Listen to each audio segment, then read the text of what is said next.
కీలకమైన ఆ జిల్లాలో అధికార టీడీపీకి ఆ స్థానం కొరకరాని కొయ్యలా మారిపోయిందట. అక్కడ జెండా ఎగరేయడమే గగనమైపోయిందట. అప్పుడెప్పుడో నియోజకవర్గం రద్దయిపోయి మళ్ళీ తిరిగి ఏర్పడిన తరువాత కూడా సైకిల్ రాత మారలేదు ఇక్కడ. దీనికి కారణం ఏంటయ్యా అంటే అన్ని వేళ్లు కూడా లోకల్ గా ఉన్న తెలుగు తమ్ముళ్ల వైపే చూపిస్తున్నాయట. అందుకే బలమైన వ్యూహం రచిస్తున్నారట అక్కడి కొత్త ఇన్ఛార్జ్. ఇంతకీ ఆ నియోజకవర్గం ఏది, ఎందుకు అలాంటి పరిస్థితి ఏర్పడింది, దానికోసం బాధ్యుడు పన్నిన భారీ ప్లాన్ ఏంటి? ఎర్రగొండపాలెంలో ఎందుకీ ఎదురీత? సైకిల్ కి సరైన రైడర్ దొరకట్లేదా?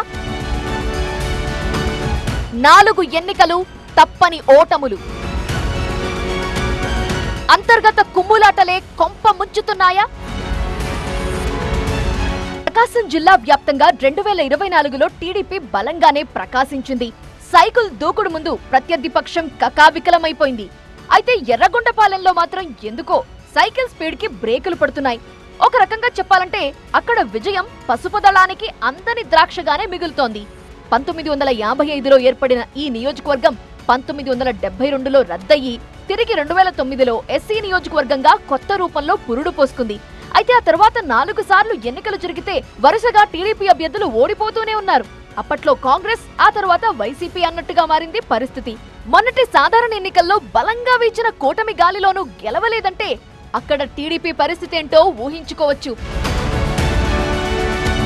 ఎర్రగొండపాలెంలో టీడీపీకి ఎందుకీ పరిస్థితి అంటే అక్కడ పార్టీ పునాదులు బలంగా లేవా అనే అనుమానం రావచ్చు. కానీ అది అస్సలు కారణం కాదు. ఎందుకంటే అక్కడ టీడీపీకి బలమైన క్యాడర్ ఉంది, లీడర్షిప్ ఉంది. కాకపోతే ఆ రెండిటి మధ్య అవసరమైన సమన్వయమే లోపించింది. స్వపక్షంలోనే విపక్షంలా పోట్లాడుకునే నేతల కారణంగా ఇక్కడ టీడీపీ బోణి కొట్టడం లేదు అనే ప్రచారం కూడా ఉంది. అధిష్టానం ఏరి కోరి వలస నేతల్ని తీసుకొస్తున్న పరిస్థితిలో మార్పు లేదు సరికదా, ఆ రచ్చ మరింత ఎక్కువవుతోంది. కొండనాలుకి మందేస్తే ఉన్న నాలిక ఊడిన చందంగా మారుతోందట పార్టీ పరిస్థితి. ఇక్కడ నిత్యాసంతృప్తులకు కళ్ళెం వేయటం ఎవరి తరమో కావటం లేదట. అందులోనూ ఇక్కడ వలస నేతలే వచ్చి పోటీకి దిగుతుండటంతో వారికి సీనియర్లు సహకరించడం లేదు అనే టాక్ కూడా ఉంది. పోనీ 2024లో పార్టీ రాష్ట్రమంతా అఖండ విజయం నమోదు చేశాకైనా ఇక్కడ నేతల్లో మార్పు వచ్చిందా అంటే అది లేదు. మరింతలా చెలరేగుతున్న తెలుగు తమ్ముళ్లు ఎవరికి వారే యమునా తీరే అన్న తరహాలో పోటాపోటీ కార్యక్రమాలతో వర్గాలని క్రియేట్ చేసుకున్నారు. దీంతో ఇక్కడ నేతలు కలిసేదెప్పుడు, పార్టీ గెలిచేదెప్పుడు అనే నైరాస్యంలో ఉన్నారట కార్యకర్తలు. అందుకే ఇటీవల ఎన్నికల్లో పోటీ చేసి ఓడిన గూడూరి ఎరిక్షన్ బాబు పార్టీని ఏకతాటిపైకి తెచ్చే ప్రయత్నంలో నిమగ్నమైనట్టు తెలుస్తోంది. నియోజకవర్గంలో సీనియర్లైనా జూనియర్లైనా అంతా ఒక్కటే అనే భావన కలిగించే ప్రయత్నం చేస్తున్నట్టు తెలుస్తోంది. అంతా ఏకనాయకత్వం కింద నడవాల్సిందేనని చెబుతున్నారట. అందుకే ఇటీవల ఏడాది పాలన ఉత్సవాల్లో భాగంగా నియోజకవర్గంలో భారీ కార్యక్రమం చేపట్టారట ఎరిక్షన్ బాబు. వచ్చిన అతిథులు సైతం ఇన్ఛార్జ్ గూడూరి ఎరిక్షన్ బాబును గెలిపించుకునేందుకు కార్యకర్తలంతా కలిసికట్టుగా పనిచేయాలని బహిరంగంగానే చెప్పేశారట. ఇక్కడ వరుస ఓటములతో డీలా పడిన టీడీపీ 2024లో ఖచ్చితంగా గెలుస్తుందని అంతా భావించారు. అయితే స్థానిక నేతల్లో కొంతమంది సహకరించకపోవడంతో మరోసారి ఇక్కడ వైసీపీ జెండానే ఎగిరింది. అయినా సరే అధికార పార్టీకి ఇన్ఛార్జిగా అభివృద్ధి పథకాలు, అధికారుల బదిలీలు సహా కీలక విషయాల్లో తన హవా నడిపిస్తున్నారు ఎరిక్షన్ బాబు. అయితే ఇది మింగుడు పడని టీడీపీ సీనియర్లు తమ మాటే చెల్లుబాటు కావాలని పట్టుబడుతున్నారట. దీంతో ఇక్కడ ఇన్ఛార్జికి సీనియర్లకి మధ్య ఆధిపత్య పోరు పతాక స్థాయికి చేరుకుంది.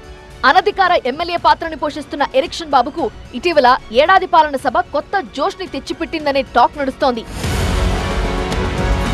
పశ్చిమాన ఎర్రగొండపాలెంలో ఎలాగైనా వచ్చేసారి పాగా వేయాలనుకుంటున్న టీడీపీ నియోజకవర్గ ఇన్ఛార్జ్ గూడూరి ఎరిక్షన్ బాబు భారీ వ్యూహంతో ముందుకెళ్తున్నట్టు కనిపిస్తోంది. ఓవైపు సీనియర్ల పెత్తనానికి చెక్ పెడుతూ వచ్చే ఎన్నికల కోసం కసరత్తు ప్రారంభించినట్టు తెలుస్తోంది. అందుకే ఇటీవల ర్యాలీతో, సభతో తన బలం చూపించే ప్రయత్నం చేశారట. ఎంతో కాలంగా దోర్నాలలో ఆవిష్కరణకు నోచుకొని దివంగత ఎన్టీఆర్ విగ్రహానికి 4 మంత్రుల్ని, ఎమ్మెల్యేలని పిలిపించి మరీ ప్రారంభోత్సవం చేశారు. అందరి ఆశీస్సులు తనకే ఉన్నాయనే సంకేతాలను పార్టీలోని ప్రత్యర్థులకు బలంగా పంపించగలిగారు. దీంతో ఆధిపత్యం నిలుపుకోవటంలో ఎరిక్షన్ బాబు సక్సెస్ అయ్యారు అనే టాక్ మొదలైంది. ఇది కంటిన్యూ అవుతుందా? వచ్చేసారైనా టీడీపీ జెండా ఎగరేసేందుకు కారణమవుతుందా అనేదే ఇప్పుడు సస్పెన్స్ గా మారింది.